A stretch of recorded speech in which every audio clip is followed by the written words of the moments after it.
আজি আমাৰ জমদুৱাৰ সমষ্টিত মানে প্ৰাইমাৰী বুথ সন্মিলন হৈছে। ইয়াৰ মানে কমচে কম মানে এটা বুথত মানে এটা প্ৰাইমাৰীত কমচে কম 500-600 জন মানুহ ইয়াত গোট খাইছে। ইয়াৰ পৰা মানে আমি ক'ব পাৰোঁ যে এই সময়ত যিটো মানে নিৰ্বাচন হ'বলৈ গৈ আছে, ইয়াত আমি জমদুৱাৰ সমষ্টিটো আমি জিকিম, আগতো জিকিছে, এইবাৰতো জিকিম। আৰু BTC হিচাপে আমি চৰকাৰ গঠন কৰিম BPF-এ। আজিৰ তাৰিখত আমাৰ 25টাকৈ অধিক আমি আসন পাই আছোঁ আৰু সময়মতে ছেপ্টেম্বৰলৈকেতো 30টাও হ'ব পাৰে, এনেকুৱা এটা ঢৌ আহিছে আমাৰ BPF-ত। আপোনালোকে চাই আছে নিশ্চয় ছ'চিয়েল মিডিয়াত। আজি মানে BPF-ৰ এটা ঢৌত জোৱাৰ উঠি আহিছে। আৰু আজিৰ তাৰিখত আমি ক'ব পাৰোঁ যে UPPL আৰু BJP সুকীয়া যদি কিলে কালিৰ পৰা আমি গাহৰি খাৱা আৰম্ভ কৰিব পাৰি।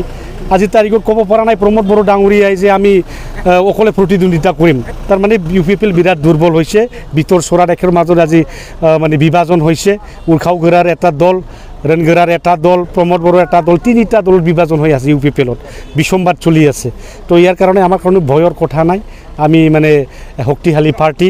যোৱা বছৰ আমি যিটো মানে MLA নিৰ্বাচন, MP নিৰ্বাচন, ইয়াত আমি 8.5 লাখ ভোট পাবলৈ সক্ষম হৈছোঁ গোটেই BTC-ত। ইয়াৰ পৰা প্ৰমাণ যে আজি BTC-ত মানে অলপ মানে 20 লাখ ভোটাৰ আছে। ইয়াতে আমি 9.5 লাখ ভোট আমাৰ হাতত আছে আজিৰ তাৰিখত। তাৰমানে 48% আমাৰ লগত আছে। ইয়াৰ পৰা বুজা যায় মানে গোটেই BTC ভোটাৰ আমাৰ হাততে আছে। বাকী যিটো মানে 52% এইটো বেলেগ ৰাজনৈতিক দলে ভাগ কৰি ল'ব, কিন্তু আমাৰ মাজত আজি গোটা 48% ভোট আছে। ইয়াৰ পৰা ক'ব পাৰোঁ আজি 30টাটো ইজিলি জিকি যোৱা নিচিনা এটা পৰিৱেশ হৈ গৈছে। ইয়াৰ কাৰণে চবেই বিচাৰি আছে BPF দলকে ছাপোৰ্ট কৰিম। আজি গণসুৰক্ষা পাৰ্টি একেটকলে আমাক সমৰ্থন কৰিবৰ কাৰণে আগবাঢ়ি আহি আছে। কংগ্ৰেছৰ ভিতৰৰ চৰাৰ আমাৰ লগত মানে কুল্লা কিবা আজি যোগাযোগ কৰিবৰ কাৰণে চেষ্টা চলাই আছে। মানে অগপ বহুত ৰাজনীতিক দলে BPF দলক সহায় কৰিবৰ কাৰণে আজি মানে হাগ্ৰামা মহিলাৰ ইছাৰাক লগ ধৰিবৰ কাৰণে প্ৰচেষ্টা চলাই আছে। কিন্তু আমি কৈছোঁ আমি অকলে খেলিম। এইটো নিৰ্বাচনৰ পিছত আলোচনা কৰা যাব। যিসকলে আমাক চৰকাৰ কৰিবৰ কাৰণে সহায় মানে আপোনালোকে দিব বিচাৰে আমি নিশ্চয় গ্ৰহণ কৰিম। প্ৰমোদ বড়োৰ যিটো নীতি, এই নীতি ৰাইজে ভাল পোৱা নাই। আজি শিক্ষকসকলে বেয়া পাইছে, আমাৰ কলেজৰ শিক্ষকসকলে বেয়া পাইছে, ছাত্ৰ ছাত্ৰী বেয়া পাইছে। এখেতসকলৰ যিটো পদক্ষেপ যে ল'ৰা ছোৱালীৰ মানে ভৱিষ্যতটো অন্ধকাৰ কৰা, চাকৰি বাকৰি নাই, 5 লাখ চাকৰি দিয়াৰ কথা আছিল, আজি নিদিলে। এটা বড়োৰ এটা চাকৰি দিয়াৰ কথা আছিল, এইটো নিদিলে। স্কুল কলেজ প্ৰভিন্সিয়েলাইজ নহ'ল। আজি মানে ডাঙৰ কাম কাজবিলাক চব বাহিৰৰ কণ্ট্ৰেক্টাৰবিলাক কৰে। আজি এড্ৰিৰ দ্বাৰাই আজি মানে চব বাহিৰৰ পৰা BTC চাকৰি কৰি আছে। ইয়াত মানে কণ্ট্ৰাক্টো নাই, চাকৰিও নাই, কিয় নাই। প্ৰমোদ বড়োৰ মুখে ডাঙৰ কথা, কামত একো নাই। ইয়াৰ কাৰণে এই প্ৰমোদ বড়ো যিটো পৰিৱৰ্তন, এইটো খালী বৰ্তন হৈ আছে।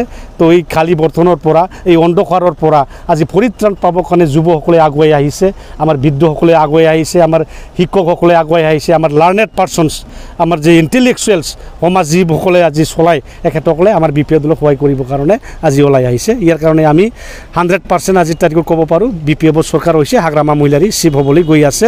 অকল আপোনালোকে এই মানে 80-90টা দিন অলপ বাট চাই থাকক, আপোনালোকে চাব কি হয়। UPPL-এ যদি BTC-ত অকলে নিৰ্বাচন কৰিলে খেলে কিবা মানে ক্ষতি বোলে হ'ব নেকি? সিহঁতৰ ক্ষতি হ'ব নেকি? ক্ষতি মানে জিৰ'ই হ'ব। আৰু মানে এই UPPL দল আজি মানে কোমৰ ভাঙা এটা ঘোঁৰা, মানে দুবাৰ নাও।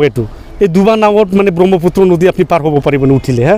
আৰু ঘোঁৰা নাৱত উঠি পেলাই ক'তবা আপোনালোকে মাকঠাইগড়ৰ পৰা গোসাইগাঁও যাব পাৰিব, মাকঠাইগড় কোকৰাঝাৰ গৈ পাব। ইয়াৰ কাৰণে এই কোমৰ ভাঙা ঘোঁৰাত কোনো নুঠে। আজি অকলে যদি কিলে UPPL জিৰ' হ'ব যাব আজিৰ তাৰিখত, কোনো জিকা ঠাইত নাই। আমাৰ কোকৰাঝাৰতো নাই নহয়, 12টা সমষ্টিত অকল উকিল মুছাহাৰীয়ে জিকিছিল মাত্ৰ 300টা ভোট ব্যৱধানত। এতিয়াতো উকিল মুছাহাৰী জিৰ', তাৰমানে কোকৰাঝাৰত জিৰ'। আৰু চিৰাঙত কালি এঠাই জিকিছে, ই হ'ল ফেৰেংগাটো এতিয়া নিজিকে। আৰু একেটাৰ মাজত দলৰ বিভাজন হৈ গ'ল। চাংগ্ৰাঙতো টিকেট বিচাৰি আছে, কাম্পা বৰগড়ৰ টিকেট বিচাৰি আছে। তো ফেৰেংগা ক'ত যাব এতিয়া? এখেতৰ মাজত এতিয়া বিসম্বাদ হৈছে, ইয়াতেও এখেতসকলে হাৰিব। তো চিৰাং আৰু কোকৰাঝাৰত UPPL নাই। কালি বাক্সা ওদালগুৰি অৰব আছিল, এতিয়া বাক্সা ওদালগুৰি বাসীও আজিৰ তাৰিখত এখেতসকলে বিবেচনা কৰিছে যে আজি UPPL ট্ৰেক্টৰৰ দ্বাৰাই কোনো ইয়াত মানে শান্তি নাহে, ট্ৰেক্টৰৰ দ্বাৰাই কোনো উন্নতি নহয়, ট্ৰেক্টৰৰ দ্বাৰাই আমাৰ ল'ৰা ছোৱালীৰ ভৱিষ্যত আমি মানে উজ্জ্বল কৰিব নোৱাৰিম। ইয়াৰ কাৰণে ওদালগুৰিবাসী আৰু বাক্সাবাসী আজি এখেতসকলে মানে এটাই সিদ্ধান্ত, হাগ্ৰামা আমি চিফ বনাব লাগিব।